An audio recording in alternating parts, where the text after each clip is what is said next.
The delay in the full release of the Epstein files has triggered calls for an internal watchdog review into the DOJ. A federal law required the DOJ to release its records on Epstein by December 19th, but government lawyers told the judge this week that only 1% of those files have been reviewed and released. Now, several Epstein survivors, lawmakers, and watchdog groups are asking for a review into the DOJ to see if it violated the law.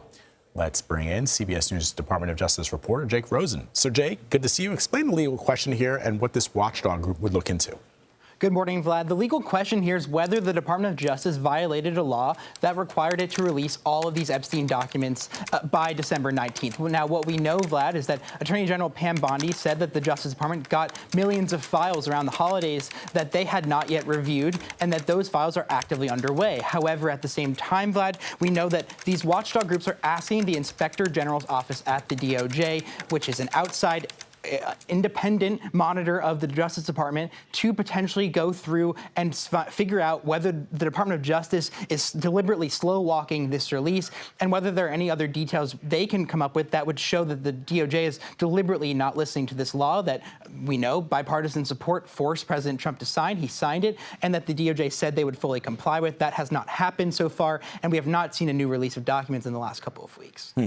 So the DOJ also moved to unseal these grand jury transcripts of 2 correctional officers charged with falsifying Epstein records. Explain that to me.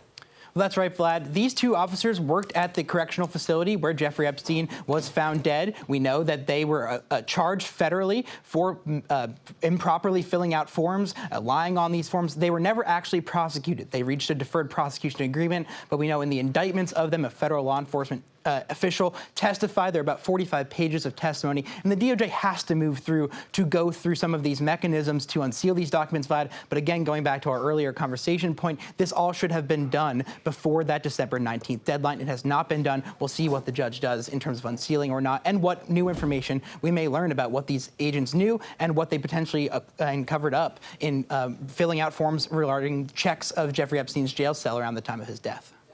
Really important information there from Jake Rosen. Jake, thank you.